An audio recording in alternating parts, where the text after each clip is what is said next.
भारताचे संविधान आपल्या जनतेचे पोषणमान व राहणीमान उंचावणे आणि सार्वजनिक आरोग्य सुधारणे हे राज्याचे प्राथमिक कर्तव्य राहील। कलम 47 भाग 4 राज्य धोरणांची निदेशक तत्वे।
चल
महानगरपालिकेचाच आम्ही बालगंधर्व ह्याच्यात व्यायामाला जातो।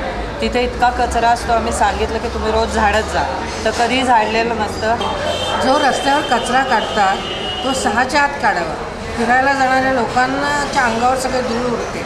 घराघरात सांगतात स्वच्छता मोहीम करा, पण स्वतःच स्वच्छता ठेवत रोजचा केअर ते काढतच नाही। रविवारी झाडवाल्यांना सुट्टीच असते। हे का राडारोडा नेत नाही, स्वच्छता मोहीम करा, स्वच्छता मोहीम व्यवस्थित करा ना। 5-6 हजार पगार अशिक्षित माणसाला दिला जातो, ही मोठी संधी आहे त्यांना। अमेरिकेतली सिस्टीम खूपच चांगली आहे। कर्ज सगळे देतातच आहेत वेळेवर लोक सगळे, तर का सुधारणा होऊ शकत नाही? आम्हाला स्वच्छ पुणे पाहिजे, मग ते कामगारांनी केलेलं असो नाही तर कंत्राटी माणसाने केलेलं असो। हे काम करत असताना आम्हाला नागरिकांकडून इतकी वागणूक बेकार दिली जाते, चांगल्या दृष्टिकोनाने तर पाहत नाहीच। पण झाडूवाली म्हणलं की झाडू बिगारी म्हणला की ड्रेनेज बिगारी असेल तर त्यांना कुठली किंमत नाही। तर आमच्याकडे कोणी जास्त असं लक्ष टाकाय पाहिजे त्या पद्धतीचं कोणी टाकत नाही लक्ष। सगळं धुळकून दिल्यागत लावतात। आम्ही काय घाणीत काम करतो म्हणून काय घाण नाही आम्ही। त्या घाणीमधून कितीतरी गॅस बाहेर पडतो, धूळ येते, कितीतरी वास येतो। हा दिवसभर आम्ही सहन करायचा का? काय चुका झाल्या तर कारवाई मात्र लगेच ताबडतोब होती। तर अंगाला वास येतो ना, एवढं घाणीत काम करावं लागतं। आपण 4 लोकांमध्ये घरी गेल्यानंतर घरी सुद्धा वास येतोय। आम्ही पण माणूस आहे, आमचा पण परविचार करावा साहेब लोकांनी, हे आमची नम्रतेची विनंती आहे। अजूनही आम्हाला चतुर्श्रेणीच्या कामगारांना अधिकाऱ्यांनी म्हणा, घरच्यांनी तर नाहीच समजून घेतलं, पण अधिकाऱ्यांनी नागरिकांनी सुद्धा आम्हाला समजून घेतलेलं नाही।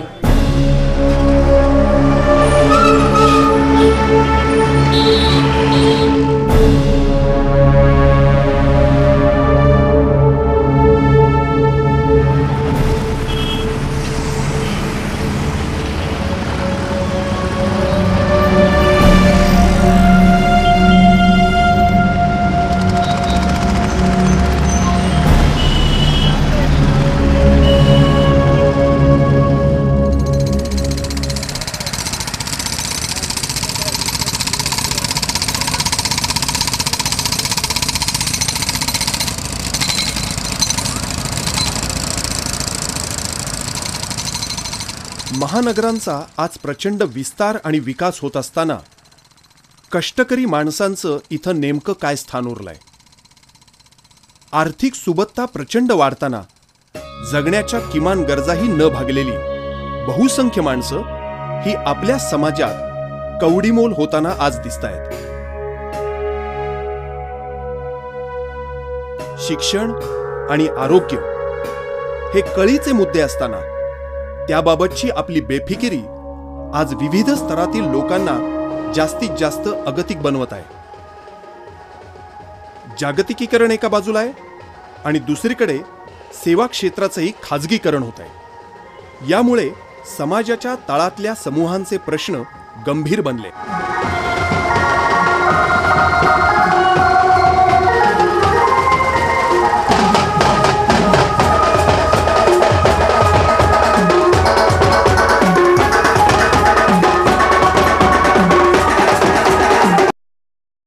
या अनारोग्य परिस्थितीत मला काय त्याचं ही भावना सर्वत्र वाढीस लागतेय. शहराचं आरोग्य राखणं ही वस्तुतः सर्वांची जबाबदारी असताना आपलं वर्तन खरोखरच कसं असतं? जबाबदार की बेजबाबदार?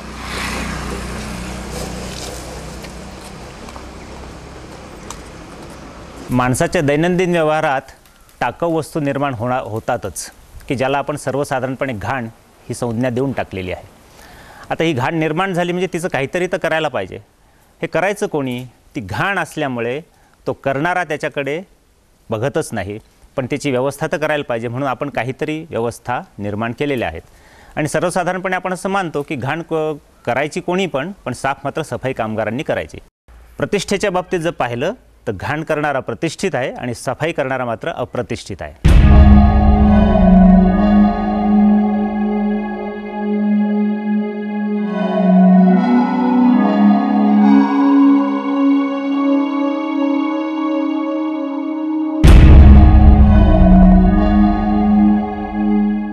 पूर्वी भंगी हा समाज आपल्याकडे होता. आता एक चांगली गोष्ट आहे की कायद्याने आपण ते बंद केलेलं आहे, पण बघा ती प्रथा घालवायला आपल्याला 100 वर्ष जवळजवळ द्यावी लागलेली आहेत आणि त्यात आपण काही प्रमाणात यशस्वी झालेलो आहोत. पण काय झालेलं आहे, या भंग्याची जागा आता सफाई कामगारांनी घेतली. शब्दात आपण बदल केलेले आहेत पण कामात फारसा बदल झालेला आहे असं नाही.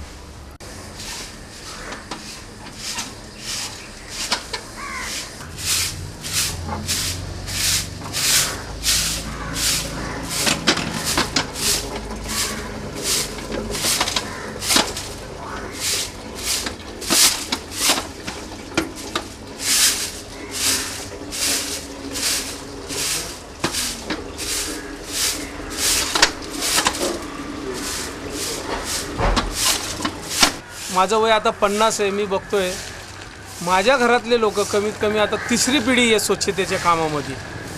आणि कधी कधी मला असं विचार येतं का ही जी सफाई कामाच्यासाठी फक्त हे दलित वर्गामधलेच लोक हे सफाई काम करू शकतात का? दुसरे कोणी याच्यामध्ये भागीदारी करत नाही का? माणूस म्हणून जगायचा अधिकार आम्हाला आजही नाही. केवळ घाणीत काम करा आणि घाणीतच जगा, किड्या मुंग्यांचं जगा. आवाज केला तर तुम्हाला ठोकून काढू अशा पद्धतीने आज समाज आमच्याकडे पाहतोय. नाही ना, तिकडे कडेला घ्या, नाही मध्येच येतं ना हे. बरोबर ना? आम्हाला कडे लावता येत नाही. का बरं?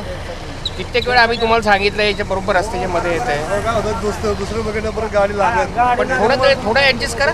आणि हे रिकामं असं फिरवत होतं, भरायला असं बघत फिरवलं येत हो ना. नाही थोडं तरी तुम्ही फिरवून घ्या ना. काय होतं बरोबर तुम्ही या इकडं असं बरोबर रस्त्याच्या मध्ये थोडं तिकडे जाऊ द्या ना. तेवढं तर करता येईल. प्रचंड घाणीचं काम करून कामगाराला कामचुकार ठरवलेलं आहे. खरं तर माणूस म्हणून त्याच्या खूप क्षमता आहेत, पण त्या पद्धतशीरपणे मारलेल्या आहेत पूर्वी आणि आताही. शहरातल्या घाणीचं स्वरूप हे अक्षरशः अक्राळ विक्राळे आणि त्याच्याशी झुंज घेणारी ही जिवंत माणसं आहेत याची कुणालाही जाणीव नाही. सफाई कामगार, कचरा कामगार, ड्रेनेज कामगार यांनी शहराचं आरोग्य राखण्यासाठी स्वतःला जमिनीत गाडून घेतलेलं असतं आणि हे करताना त्यांना रोज अनेक चित्रविचित्र अनुभवातनं जावं लागतं. याची माहिती तर सोडा, साधं भान सुद्धा जमिनीवर चालणाऱ्याला नाही.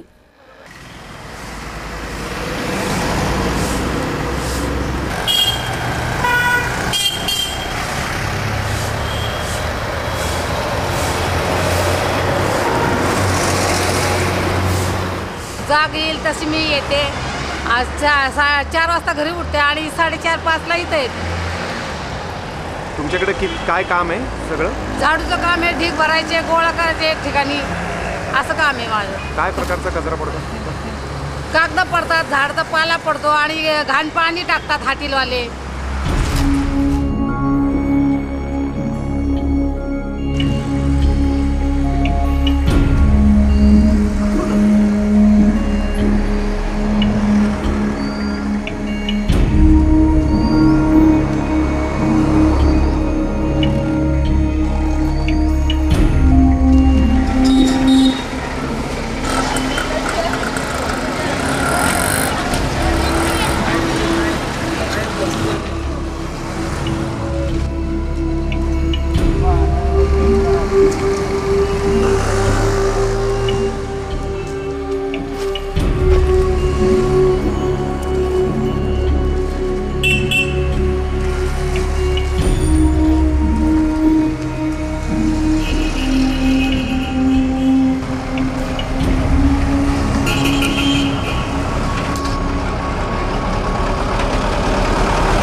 जसं शहर वाढतं तसं शहराची श्रीमंती शहराची श्रीमंती वाढते, त्यात कचरा निर्माण करण्याची प्रवृत्ती किंवा निर्माण करण्याची ताकदही वाढत जाते.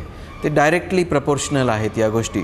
त्यामुळे आहे त्या लोकांमधूनही कचऱ्याची निर्मिती अधिक मोठ्या प्रमाणावरती होते आणि विशेषतः सुक्या कचऱ्याची निर्मिती या अफ्लुअन्समधून फार मोठ्या पॅकेजिंग सारख्या ज्या गोष्टी आहेत त्याची निर्मिती खूप होते आणि याची विल्हेवाट लावणं हा आमच्या समोरचा मोठा प्रश्न असतो.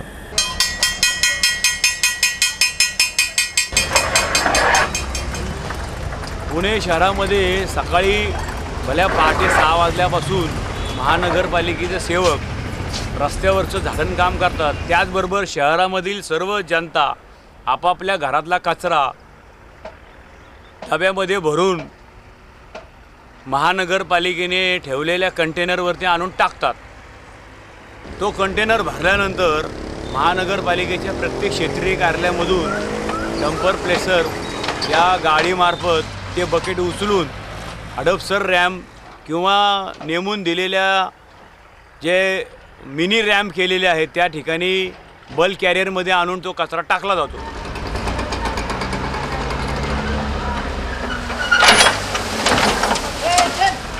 आणि ते मोठे बल्क कॅरियर या उरुळी कचरा डेपोवरती आणून खाली करतात.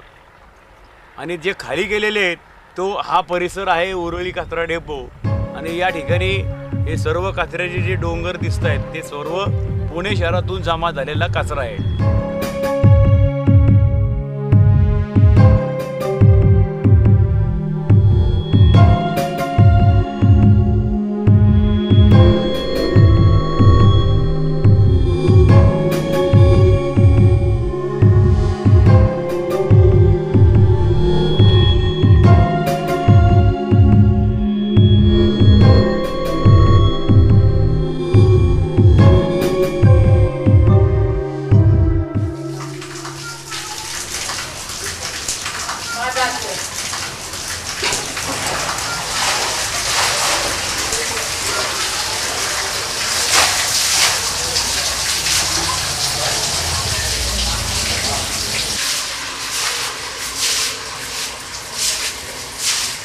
ताई, ओ ताई, तुम्ही कसलं काम करता रोज इथं? घाण असते ते घाण उकलतात ते सगळं आम्ही काढतो. आणि हे मुतागी घाण सगळे त्याच्यामध्ये घाण काढतात, हाकतात, मुततात, पानाची डाग. घेऊन जा तिकडं त्याला उघड सगळ्या मागच्या पुढच्या सगळ्या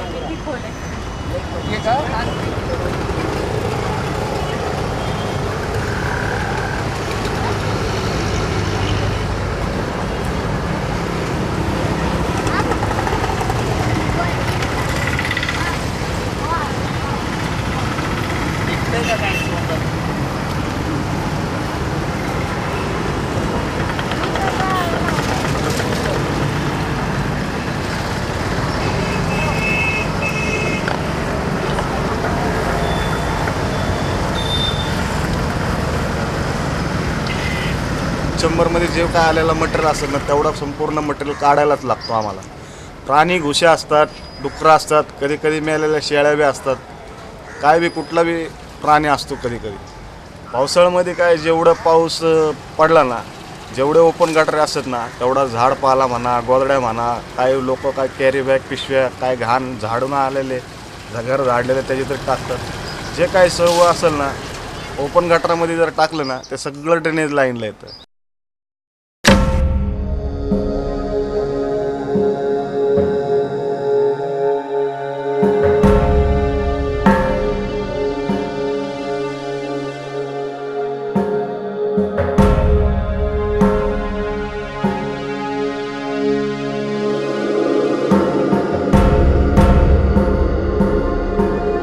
मॅनहोलचे झाकण उघडताना घुसत येणारा सहस्त्र सडलेल्या सुंदर शवांचा सुवास, सवलीच्या आईनं उपडं केलेलं मळाचं डबडं, नि दूर नागडा फिरणारा माझ्या पिढीचा वारसदार. बस हेच आमच्यासाठी आरक्षण.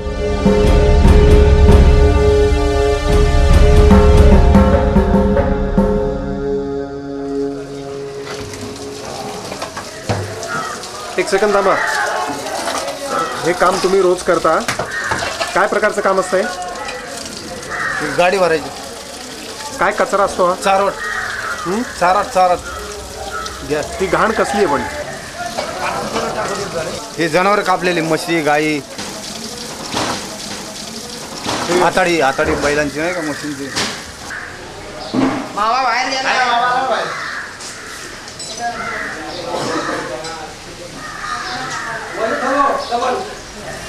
एक दिवस तर घाण पडली तर अशा दुसऱ्या दिवशी घाण होती, लय घाण होती. आहे म्हणजे नाही का किडे पडलेले असतात, सगळे किडे बिडे एखादं तोंडाव हटाव पडतात ना, एखादं तोंडात बी उडून जातं.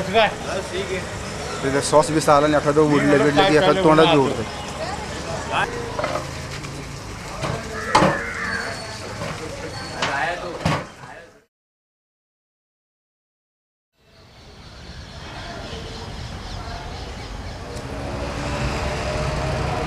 कोल्ड्रूमचे आहे त्याला जो एसी मशीन चालू आहे ना, ते एसी मशीनला जनरेटर बॅकअप नाही. मग ते एसी बंद झाला ना की त्याला काय होतं माहिती आहे, त्या बॉडीपासून किडे वगैरे बाकी तयार होतात, मग किडे बांधतात माणसाच्या शरीराची. रक्त पॉयझन आहे, काही डिकम्पोज बॉडी असतात रेल्वेच्या वगैरे. पुणे रेल्वे स्टेशन आपल्याकडे हद्द पुणे ते दौंड आणि पुणे ते दापोडीपर्यंत हद्द आपल्याकडे. आणि ऑल पुणे सिटी पोलीस चौक्या आणि Pune all Pune city police चौकी, ऑल ग्रामीण पोलीस चौकी, ह्याच्याकडचे जेवढे बेवारस मृतदेह तेवढ्यांची सर्वांची विल्हेवाट आपणच लावतो कॉर्पोरेशन. आणि दुसरं याच्या पलीकडचं म्हणजे जर कोण गरीब असेल, गरीब म्हणजे ज्यांची हे नाही कॅपॅसिटी नाही की कॅपॅसिटी म्हणजे अंत्यविधी करायची कॅपॅसिटी नाही आहे, ते मृतदेह आपणच कॉर्पोरेशन विल्हेवाट लावतो त्यांची.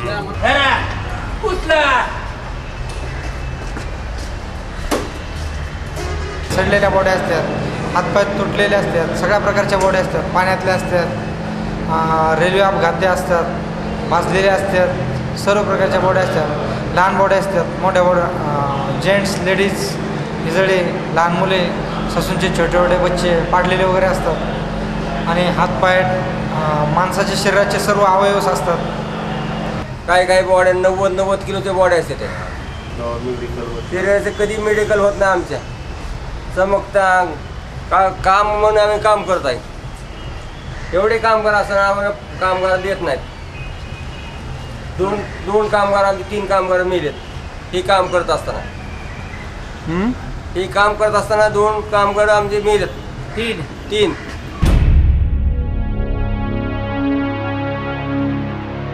सफाईगार व मेहतर यांच्या कामाचे स्वरूप आरोग्यास धोका पोहोचवणारे आणि काही वेळा अत्यंत जोखमीचे असल्यामुळे आम्हास असे वाटते की त्यांच्या आरोग्यास धोका पोचेल अशा गोष्टींपासून त्यांचे रक्षण करण्यासाठी त्यांना संरक्षक साधन सामुग्री पुरवण्यात यावी. BV लाड समितीची शिफारस 1974. कामाचा परिणाम म्हणून मरणं हे आमच्या कामगाराला नवीन नाही आणि याच्याकडे शासनाची यंत्रणा जी बघते ती अतिशय दुर्लक्ष पद्धतीने ढिम्मपणे काही त्यांना वाटत नाही. उलट असं म्हटलं जातं सीमेवरचे सैनिक नाही का मरत, कामाचा भाग म्हणून मरावंच लागतं, त्यात काय एवढं. पण सैनिकांना जो मान सन्मान आहे, जी सुरक्षितता आहे, त्यांच्या कुटुंबाची काळजी घेतली जाते, या तुलनेत या सफाई सैनिकांना काय मिळतं? फक्त तुच्छता आणि दुर्लक्ष. आत्तापर्यंत वास्तविक अनेक कमिट्या झाल्या, बर्वे कमिटी, मलकानी कमिटी, लाड कमिटी, त्यांनी शिफारशी केल्या, कोर्टाचे निकाल कामगारांच्या बाजूनी लागले, आम्ही अनेक करार केले, युनियन्सनी करार केलेले आहेत. पण त्याची अंमलबजावणी म्हटलं की त्याच्यामध्ये दिरंगाई, त्याच्यामध्ये दुर्लक्षपणा. आणि या सगळ्याचं कारण काय आहे तर कामगारांच्याच सगळ्यांनी हे सोसलंच पाहिजे. त्यांनी ही जी तुच्छ भावना आहे त्याच्यामुळे कामगार अक्षरशः हतबल होतात. कपड्याचे माप लवकर देत नाहीत, गनबोट मिळत नाही, मास्क मिळत नाही, चष्मा मिळत नाही. आरोग्य खात्यातील कामगारांना दरमहा प्रत्येकी जंतुनाशक लाईफबॉय साबणाच्या 150 ग्रॅम वजनाच्या 2 साबणवड्या, मास्क, गॉगल्स आणि दरवर्षी 1 गंबूट जोड देण्याचे मान्य केलेले आहे. पुणे औद्योगिक न्यायाधिकरणाच्या निवाड्यातील करार 1999. त्यांना जे इक्विपमेंट लागतं म्हणजे झाडू किंवा ढकलगाड्या किंवा ग्लव्स किंवा रेनकोट कदाचित किंवा शूज यासारख्या गोष्टी महानगरपालिकेच्या मार्फत पुरवल्या जातात, युनिफॉर्म पुरवले जातात. दिलेले आहेत असं म्हणतात ते, पण तसं काही अजून तर काय आम्हाला मिळलेले नाही आहेत. आमच्या भागामध्ये जेवढे कामगार आहेत, गनबूट नाहीत, मास्क नाही आहेत, असे बरेचसे प्रश्न आहेत. असे गाड्या फुटलेल्या आहे, सगळ्या रस्त्याने गाळ सांडत जातो, सगळ्या हातामध्ये ग्लोव्ज नाहीत, हाताला मार लागतात.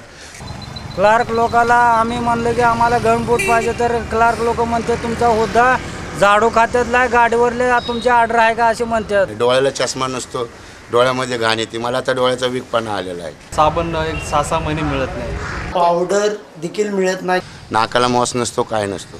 असं होणं शक्य आहे. म्हणजे मी असं म्हणू शकणार नाही कारण मी काय पर्सनली व्हेरीफाय केलेलं नाही की मिळालं की, परंतु महानगरपालिकेचं एक बजेट असतं त्याच्यासाठी आणि त्या बजेटमधून दरवर्षी हे इक्विपमेंट खरेदी केलं जातं आणि ते टप्प्याटप्प्याने सगळ्यांना दिलं जातं. रबरचे मोजे असतात, ते मोजे तात्पुरते देतात, 1-2 दिवसात ते फाटून जातात. थोडं जरा काहीतरी करा की औषध गोळ्याचं काहीतरी जरा प्रयत्न करायचं जरा. काय आज कमीत कमी 25 वर्ष झाले आहेत, हां गोळे नाही, औषध नाही, तपासणी नाही, काय नाही. हां महागाई काय झाले काय पैसे देतात ना, काय पैसे द्यायला 200-250 रुपयामध्ये मेडिकलला निष्ठ जाते तर सगळे पैसे काय फायदा आहे. हां आणि आता सगळं औषध गोळ्याला घर पैसे गेल्याच्या नंतर खायचं काय. तर आमच्याकडं आरोग्य योजना म्हणून सेवकांसाठी आहे, कॉन्ट्रीब्युटरी हेल्थ स्कीम असं म्हणतात त्यांना. त्यात सेवक थोडे पैसे भरतात आणि काही भाग कॉर्पोरेशन भरतं आणि त्याच्यातनं त्यांना चांगल्या प्रकारे ट्रीटमेंट इवन खाजगी रुग्णालयातसुद्धा आम्ही औषध उपचार करतो. आता माझा अनुभव आहे, मला BPचा त्रास आहे.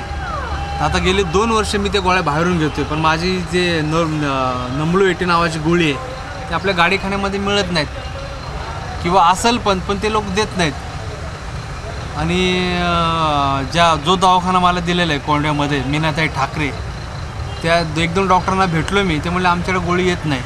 आणि तीच गोळी त्यांचे जे प्रायव्हेट दवाखाने आहेत त्यांनी स्वतंत्र चालू केले, त्या दवाखान्यात त्यांच्या गोळ्या मिळतात. मग तिथे गेल्यानं त्या गोळीचे 50 रुपये घेतात ते आपल्यापासून त्या डॉक्टर. आणि ते डॉक्टर कॉर्पोरेशनचे कामगार आहेत.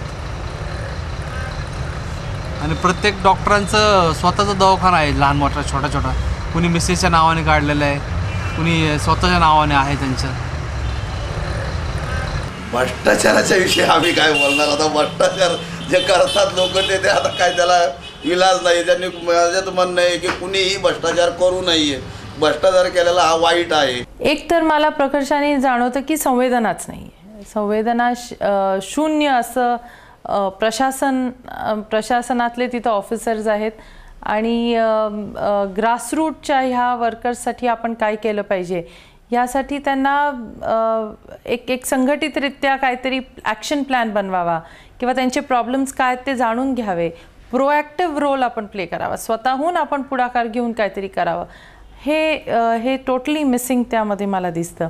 इवन लोकप्रतिनिधींच्या समोर ज्या वेळेला काही योजना येतात त्यावेळेला त्या नुसत्या इन्फ्रास्ट्रक्चरसाठी किंवा गाड्या किती वाढवायच्या त्याचं टेंडर्स येतात. पण ह्यांचं जीवनमान कसं सुधारावं ह्यासाठी सुद्धा मला वाटतं एकमेकांच्या चर्चा घडवून काम करण्याची गरज आहे. जीवनमान सुधारण्यासाठी आरोग्याची सुविधा तर पाहिजेच, ते राहिलं दूर. पण ज्या साधनांनी त्याला काम करायचे, कामाची गुणवत्ता ज्या साधनांवरती अवलंबून आहे ती साधनं नीट हवीत का नकोत? ती कुठे धडेल?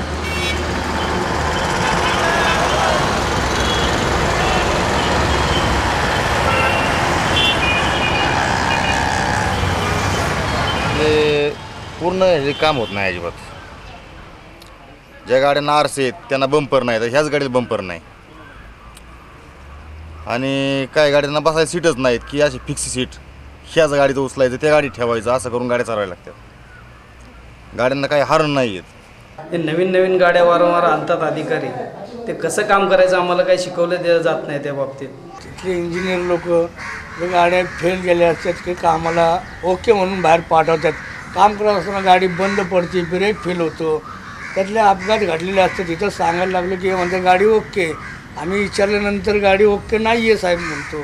परत गाडी तर डेपोमध्ये लावायला सांगतात. परत दुसरी गाडी घेऊन जायला लागतं. ती नादुरुस्त असते, फेल गाडी असते.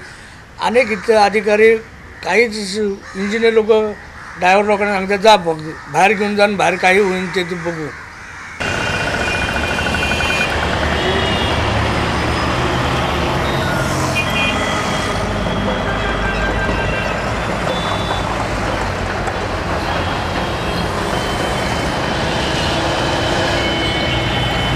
सातशे ते 800 गाड्या आहेत, परंतु त्या गाड्यांच्या प्रमाणामध्ये लोक एवढी कमी आहेत की एका गाडीला अर्धा माणूस सुद्धा म्हणजे होऊ शकत नाही अशी परिस्थिती या ठिकाणची. गाडीवर 5 बेगारी असतात, त्याचं 4च बेगारी देतात, त्याचं 3च बेगारी देतात, त्याचं 2 बेगारीमध्ये पाठवतात.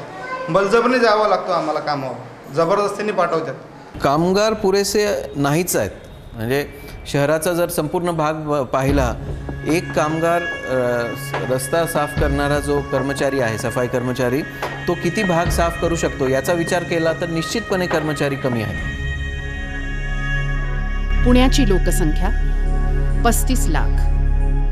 घनकचरा दररोज 1000 मेट्रिक टन म्हणजे 10 लाख किलो. घनकचरा कामगार फक्त 2774. प्रशासकीय आणि सामाजिक अनास्थेमुळे विस्कटला जाण्याचा अनुभव कामगार सतत घेत असतो. कामावर अशी परिस्थिती तर कौटुंबिक पातळीवरही गुदमरून टाकणारी गंभीर अवस्था.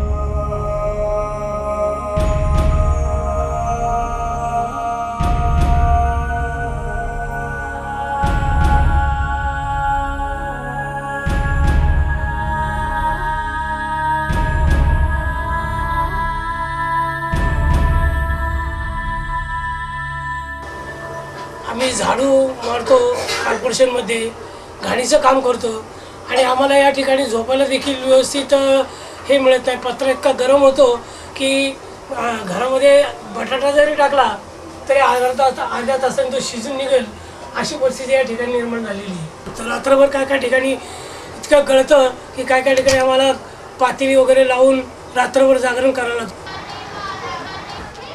महानगरपालिकेतील सगळ्यात वसाहतीमधील दुर्व्यवस्था म्हणजे मीटरचे कनेक्शन्स.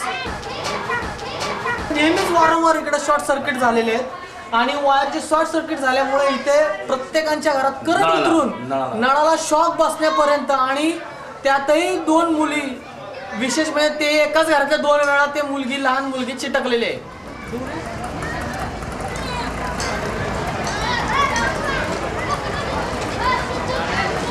पण ॲक्च्युली तसं पगार पाणी काय मिळतो आम्हाला? 5,000 रुपये 4,000 पगार मिळतो. आम्ही जर एखाद्या बँकेमध्ये गेलो कर्ज मागण्यासाठी तर बँकवाले म्हणतात पहिलं तुम्ही बाहेर व्हा. गेल्या 1.5 वर्षामध्ये मी घरासाठी प्रयत्न करत होतो. घर घेण्यासाठी गेलो मी. समोरच्या व्यक्तीने नाव विचारलं माझं. नाव विचारल्यानंतर तुम्ही कुठं कामाला आहे? कॉर्पोरेशनला. आणि पगाराची पावती बघितली, सफाई कामगार आहे म्हणून.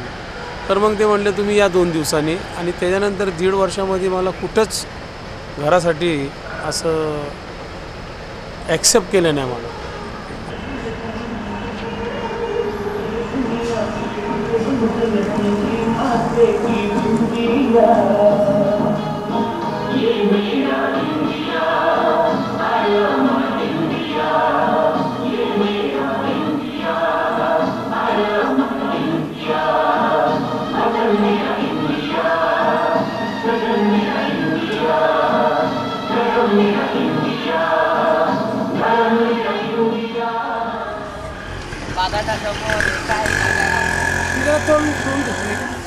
तुझे वडील काय करतात?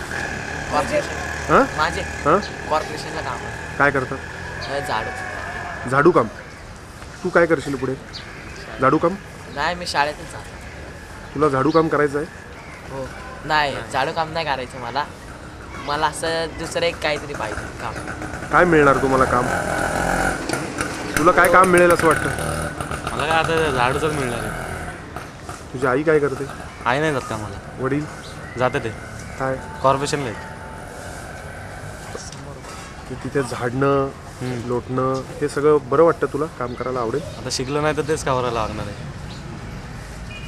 म्हणजे या लोकांना मी नेहमी हेच सांगते की त्यांनी बाबासाहेब आंबेडकरांनी जे सांगितले ते तिन्ही तत्व शिका, संघटित व्हा, संघर्ष करा, ह्याच्यातलं शिका हे सोडून देतात आणि उरलेले 2 गोष्टीचा अवलंब करतात. तर त्यांनी शिकण्यापासून सुरुवात करायला पाहिजे. बऱ्याच वेळी दडपशाहीनी राज्यकर्ते आम्हाला दडपतात. आणि सर्वात महत्त्वाची गोष्ट म्हणजे या खालच्या वर्गाने फुलेंच्या विचारधारेला मानून, बाबासाहेबांच्या विचारधारेला मानून शिक्षण घेतलं. परंतु ह्या शिक्षणाचं देखील या परिस्थितीमध्ये खाजगीकरण झालेलं आहे, बाजारीकरण झालेलं आहे. की आता जरी खालचा वर्ग शिकत जरी असला तरी तो शिक्षण घेतल्यानंतर त्याला नोकरी मिळताना ठेकेदार पद्धतीने त्याला काम करावं लागतं. आणि ठेकेदार पद्धतीने काम करत असल्यामुळं त्याच्या शिक्षणाचा त्या पद्धतीचा उपयोग त्याला करता येत नाही.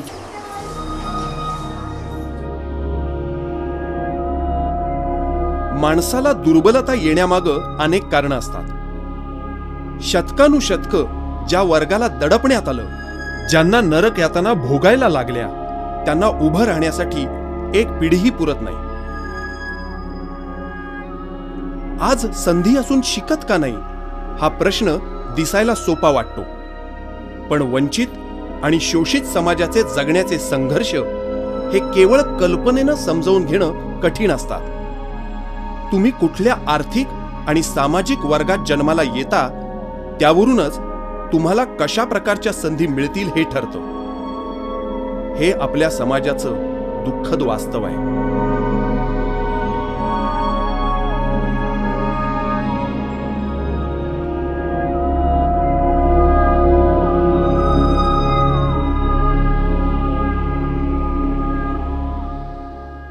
एक प्रसंग असा होता की मी शाळेत शिकत असताना, म्हणजे मी 11वीला होतो, नमुई कॉलेजमध्ये मी शिकायचो. माझी आईची हद्द शनिवार पेठेमध्ये होती. आणि ज्यावेळेस ब्रेक व्हायचा त्यावेळेस आम्ही मुलं ज्यावेळेस बाहेर यायचो राऊंड मारायला, तर मला आई कुठंतरी दिसायची, मला वाईट वाटायचं. एवढ्यातनं मी साऱ्या मुलांमधनं तिच्याकडे जायचो, काय मदत करू का, पण तिचं इतकं हे होतं की अजिबात नको, तुला हे काम करायचं नाही. शाहू महाराज, ज्योतिबा फुले, हे सावित्रीबाई यांनी, आंबेडकरांनी सांगितलं ना की आपण शिकावं, मोठे व्हा. मग मी एक जिद्द धरली, आपण काही काबड कष्ट करू, वाडे झाडू, कुणाची भांडे घासू, पण माझ्या मुलांना शिकू द्या. शिकायसाठी कर्ज काढलं 4 आण्याने.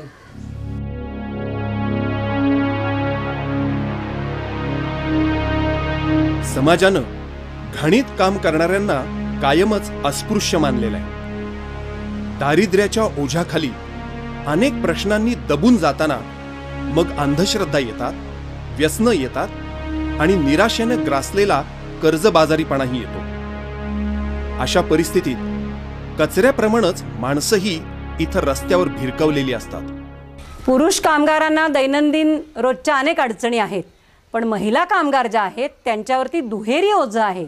त्यांना घरात कुटुंबामध्ये अनेक अडचणी आहेत, समस्या आहेत, पण कामाच्या ठिकाणी त्या रस्त्यावर काम करतात त्या ठिकाणी पण त्यांच्यावरती विलक्षण ओझं येतं, संकोचाचे अनेक प्रसंग येतात. इतकं बेकार लोक असतात, ऐकत नाही. कामाला शिवलं की आपण बी आतमध्ये येतात, असं नाही समजत की बाई आहे कोण आहे. 20 वर्षात मध्ये मला 3 मुलं झाली. जे पाहिजे तसं मला घरामध्ये वातावरण ते काही तर मिळालंच नाही. शारीरिक दृष्ट्या तर मी कमजोर झाले. दुसरी खेप माझी तर 1 वर्ष 1 महिन्यामध्ये मला 2 मुलं झाली. आणि घरच्यांचं काही आर्थिक आमची दृष्टी ते इतकी चांगली नव्हती त्यावेळेला. आणि अशा हालाकीमध्ये मी मुलं कशी लहानाची मोठी केली. आणि काम त्याच्यासाठीच मी हे काम स्वीकारलं की मिस्टरांना नोकरी नाही आणि ही 3 मुलं यांचं काय होणार. मला शिकायला तर मिळलं नाही, एक वेळचं जेवण व्यवस्थित आपल्याला मिळलं नाही. संसार तर संसार सोडून द्या, अद्याप मला घर नाही राहिला. इतकी परिस्थिती मी बिकट काढलेली आहे. आणि हे लग्न म्हणलं की आता मला पश्चाताप होतो की खरोखर आईवडिलांनी जर हा विचार केला असता माझा तर मी कुठं पोचले असते आणि माझं स्वतःचं घर असतं. माझे मिस्टर म्हणजे याच त्रासातून त्यांना BP लागला आणि ॲक्च्युली आम्हाला दवाखान्याला सुद्धा पैसे नव्हते. आतासुद्धा मी माझ्या स्वतःच्या आईवडिलांच्या दारामध्ये राहते, घरामध्ये नाही. तर इतकी बिकट परिस्थिती आम्ही काढली आणि म्हणजे ही नोकरी मी पत्करली. वास्तविक नाही कमी नाकाला पदर लावून जाणारी बाई, पण नाही म्हणलं ना, हे कष्ट केल्याने कुठं वायाला जात नाही. आणि कष्ट करून स्वाभिमानाने जगते. मुलांचं शिक्षण केलं मी, मुलीचं BA पर्यंत, पण मुलीचं लग्न मी एवढ्या लवकर नाही केलं.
थंडी असो, उन्हाळा असो किंवा रोगराईची शक्यता वाढवणारा पावसाळा असो, सफाई कामगाराला घाणीत काम करण्याशिवाय पर्याय राहत नाही. संपूर्ण आयुष्य हे कचराकुंड्यात, गटारात आणि रस्त्यात जातं, जिथे असुरक्षितता आणि अपघात हे 5वीला पुजलेले असतात. असं कधी ॲक्सिडेंट झाले का? झालेले आहेत ॲक्सिडेंट, बरेच वेळा झालेले आहेत. आपल्या कात्रज रोडला झालेले आहेत, हडपसर रोडला झालेले आहेत. एकदा कंटेनर ब्रेक फेल पलटी झालेले आहेत.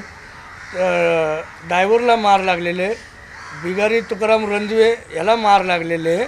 लोकांनी मारलं तुम्हाला? हां, पब्लिकने मारला. का बरं? ते मोटर आणि जीप गाडी टक्कर झाल्यानंतर ते जीप गाडीला 2 माणसं मेला. 2 माणसं मेल्यामुळं ते सगळ्या पाळून गेला. मी सापडलं ते सुटवल्यानं धरलं मला मारला, खूप मारला. हे डोका सगळं टाकच आहे डोक्याचं. हे मारलं मला. घाणीत काम करतो आम्ही. आमचं पाय हा. कसं चाललेलं आहे बघा. घाणीत काम करतो. घाणीत काम करतो बघा. बघा सगळे कसं पाय चाललेलं आहे. ते पहिले 5 लागले डिपोवर. त्याच्यानंतर त्याला 3 इंजेक्शन केलं, नाही इलाज नाही झाले. शेवट 10 ऑपरेशन झाली तरी इलाज नाही झाले. 7 पाय तोडले. और का घाण तर एवढं घाण काढली आम्ही मरणारचं. गू समधे उचल गंजपेठ मंडई हडपसर समधेकडं गो चोरले साहेब, तरी मला पेन्शन नाही बसला.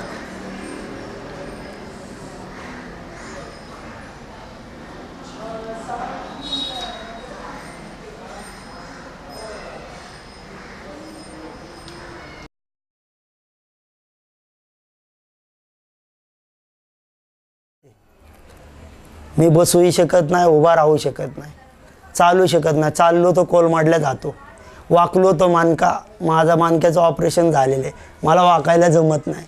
हा ढीक झाडू शकत नाही. उजव्या हाताला माझ्या रॉड टाकलेला आहे, उजव्या हातातच मानक्यात माझ्या मार लागलेला आहे. मी झाडू पण शकत नाही. झाडू कसा, अशी माझ्यावर परिस्थिती बितलेली आहे. ते तर म्हणतात कामाला आहे.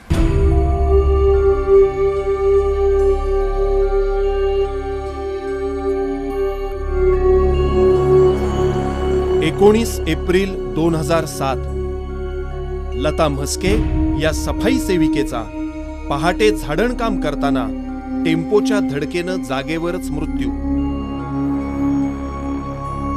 सन 2006 या एका वर्षात त्वचारोग, श्वसनरोग आणि कामातील अपघातांमुळे झालेले सफाई कामगारांचे मृत्यू. पुणे महानगरपालिका 65, मुंबई महानगरपालिका 288. सफाई कामगारांचा मृत्यूदर जास्त असल्याने आधी सुरू असलेली गटविमा योजना LICनी आहे त्या बचतीच्या प्रमाणात सुरू ठेवण्यास नकार दिला आहे. कामगारांचे हे जीवन मरणाचे प्रश्न गंभीर आहेत. ते प्रश्न सोडवणं सरकारला ओझं वाटतंय. माणसांची जबाबदारी झटकून ती आता ठेकेदारावर किंवा कंत्राटदारावर टाकण्याचा सोयीचा डाव इथं रचला जातोय. ठेकेदारी पद्धतीमुळे कसं जो आम्ही घाणीत काम करतो, आता आमच्या जोडीला कॉन्ट्रॅक्टवाले काही लोक दिलेत काम करायला, नाही का, ठेकेदाराचे. त्यांच्यापासून ते 12-12 तास काम करून घेतात, 15-15 तास, आणि पगार किती देतात त्यांना?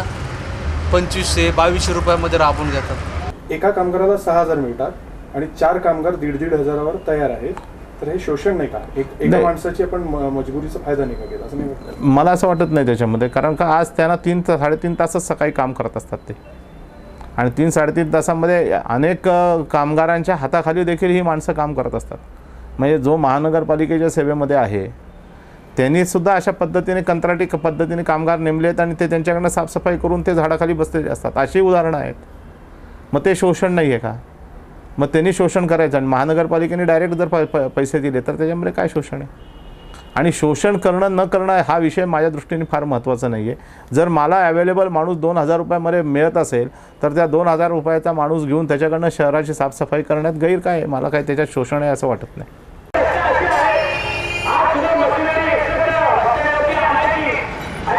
महानगरपालिकेचा कामगार संघटित आहे, त्याला औद्योगिक कलह कायद्याचं संरक्षण आहे. अनेक वर्ष चळवळी करून त्यांनी काही हक्क मिळवलेले आहेत. तो बोलू शकतो, भांडू शकतो, पण आज गेली 10 वर्षामध्ये हे त्याचं कायद्याचं जे कवचकुंडल आहे ते काढून घेण्याचा सरकारचा प्रयत्न चाललेला आहे. आणि जर का आपण बाहेर बघितलं, महानगरपालिकेच्या सेवेत नसलेले हजारो कष्टकरी जर का आपण बघितले, तर ही ठेकेदारी पद्धत ही किती अमानुष आहे त्याचा आपल्याला प्रत्यय येतो. आणि मग याला विरोधच केला पाहिजे असं म्हणण्याशिवाय आपल्याला गत्यंतर राहत नाही. संघटनाच नाही, आम्ही जागा आलेलो आहे तिकडलं बार्शीकडलं. का बार्शीकडनं आलात? काय तिकडं कामधंदा नाही ते म्हणून आलोय. काय ठेकेदारापासून काय त्रास होतो तुम्हाला? कामाला आम्हाला हातेरी नसते, स्वतःचे आपल्या आणून काम करावं लागतंय. असं त्यांनी देत नाहीत आम्हाला काम करायला. माणसांचा जीव गेला एक टायमाला ह्याच्यामध्ये. कुणाचे पाय मोडल्यात, हात मोडल्यात, जीव गेलाय स्वतःचा, तरी असं कुणीही भरपाई दिली नाही. मुलाला काय खाजरं झालंय ह्या घाणीमुळं, खरंच झाली आहे. मग डॉक्टरकडे का नाही नेलं? डॉक्टरकडे गेलं की आधी पैसे मागतात, पैसे द्या म्हणतात.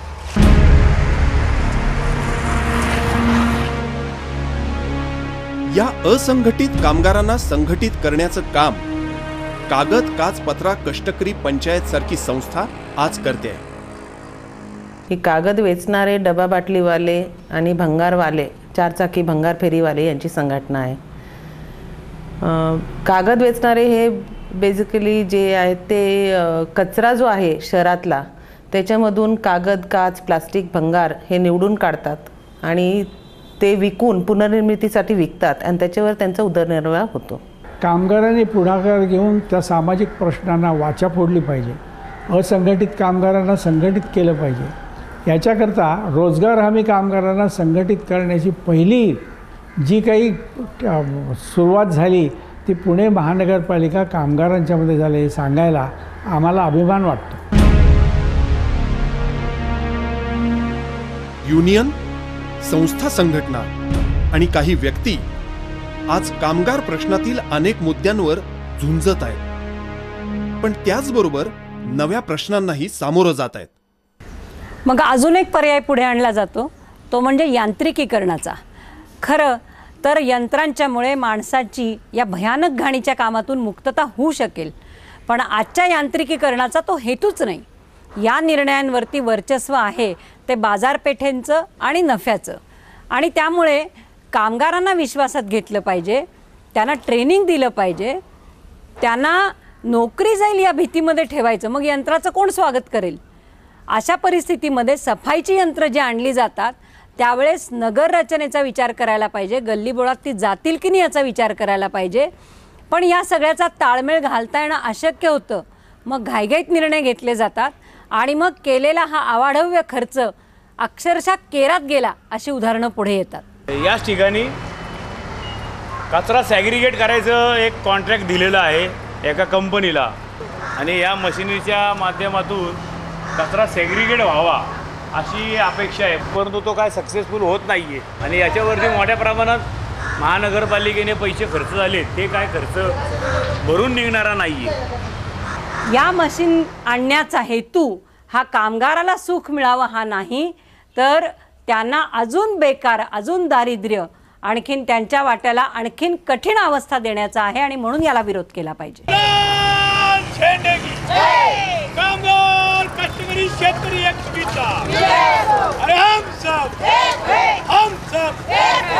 सफाई कामगारांच्या कामाचं महत्त्व आपण लक्षात घ्यायला पाहिजे, त्यांच्या अस्तित्वाची नोंद घ्यायला पाहिजे, आणि सरकार जे काही धोरण आखतंय ते सुद्धा लक्षात घ्यायला पाहिजे. संघटनेचाच त्यांचा अधिकार काढून घ्यायचा, संपबंदी व ठुकू आणायचा, जमावबंदी आणायची, म्हणजे त्याला जे अन्याय होत आहेत त्याच्या विरुद्ध आवाज उठवायला सुद्धा त्याची मुस्कटदाबी करायची. हे त्यांनी का सहन करायचं? तो नाही सहन करणार, पण तो संपामध्ये आला. रोज काय तो संप करत नाही, रोज मोर्चे काढत नाही, पण एक दिवस जरी आला तरी सुद्धा काय बोंबाबोंब होते की बघा यांनी शहराला वेठीला धरलं, पण याचं आयुष्यच वेठीला धरलं गेलंय, त्याचं काय?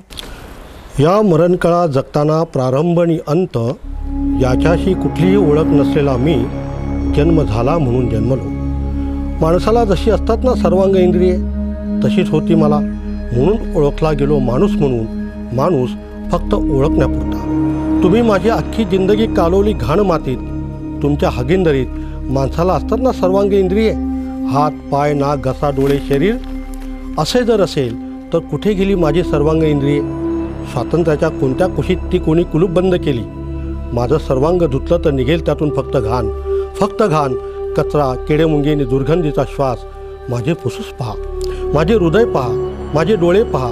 निगेटिव्ह पॉझिटिव्हच्या स्तरावर माझे सर्वांग स्क्रीनिंग करा आणि शोधा माझ्यातले सर्वांग इंद्रिये असलेला माणूस. तेव्हा तुमच्या लक्षात येईल तुम्ही माझे केलेले शोषण, माझा अपमान केवळ तुमच्या स्वच्छतेसाठी, माणुसकीला काळीमा फासणारे कर्म तुम्ही लादले माझ्यावर आणि बर्बाद केले तुम्ही मला. तुमच्या हागिंदरीत मी उतरलो बिंदास्त उघड्या नागड्या अंगाने, तेव्हा चावले किडे, नाक भेंदरलं घाणीने. श्वासातून पोटातून, पोटातून रक्तातून पसरले जीवजंतू. घेतली तार, ओढली कामटी, फोडला चोक, फसफसा मग वाहू लागलं तुमचं तुमलेलं गटार. माणसानो, या नरक यातना सोसताना जीव घुसमटून जातो. या मरणकाळात जगताना माणूस जिता जागता मरतो. या मरणकाळात जगताना माणूस जिता जागता मरतो, जिता जागता मरतो. कामगारांची ही घुसमट थांबवून त्यांना न्याय्य हक्क मिळवून देण्याचे प्रयत्न युनियन करीत आहे. संरक्षण, सन्मान, स्वास्थ्य, सोयीसुविधा, सदनांवरची मालकी आणि साक्षरता या 6 गोष्टी सफाई सैनिकांना शासनाकडून मिळणं आवश्यक आहे. तसंच आधुनिक कौशल्य आणि अन्य रोजगाराची संधी नवीन पिढीला दिली पाहिजे. संधीचं सोनं करायला उत्सुक असलेल्या नव्या कार्यकर्त्यांना त्यातूनच बळ मिळेल. क्रांतीवीर भगतसिंग ब्रिगेड ही संघटना जी आहे ती आत्ता पुणे शहरातल्या बेरोजगार तरुणांसाठी काहीतरी रोजगार मिळावा म्हणून सुरू करण्यात आलेली. कामगार युनियनच्या प्रयत्नांनी ही संघटना उभी राहिलेली आहे. उच्च न्यायालयाच्या आदेशानुसार ओला व सुका कचरा प्रत्येक नागरिकांनी वेगवेगळा करणे हे बंधनकारक केलेलं आहे. तर त्यानुसार क्रांतीवीर भगतसिंग ब्रिगेडचे स्वयंसेवक हे ओला कचरा गोळा करून त्याची विल्हेवाट लावण्याचे काम हे करत असतात. आज एका बाजूला प्रचंड समृद्धी आणि चंगळवाद आहे, तर दुसरीकडे त्याच समाजाच्या तळातल्या श्रमिकाला जगण्याच्या मूलभूत सोयी आणि किमान मानवीय अधिकारही नाहीत. ही दरी जागतिकीकरणाच्या वातावरणात दिवसेंदिवस वाढतीये. अशी परिस्थिती बदलण्यासाठी लागणारा लढा हा दीर्घकाळ चालणारा असतो. असे लढे यशस्वी होण्यासाठी कुठल्याही चळवळीला जबाबदार आणि सक्रिय लोकसहभागाची गरज असते. स्वच्छतेबाबत आपण आपल्या दृष्टिकोनात, सवयीत आणि जीवनशैलीत बदल करायला हवे. ओला सुका कचरा वेगळा करून देणं, कचऱ्यापासून खत निर्मिती करणं, प्लॅस्टिक तसंच इतर अनावश्यक वस्तूंचा अतिवापर टाळणं आणि स्वच्छतेचे नियम सर्वत्र पाळणं, यातूनच आपण कचरा साक्षर होऊ शकतो. क्षेत्र कुठलंही असो, पण वैयक्तिक आयुष्यातही आपली भूमिका मनुष्यकेंद्री, समानतेची आणि न्यायावर आधारलेली हवी. सफाई कामगाराला आपल्या सार्वजनिक आरोग्य व्यवस्थेतील महत्त्वाचा भागीदार मानण्यातूनच त्याची आज झालेली कोंडी मग फुटू शकेल.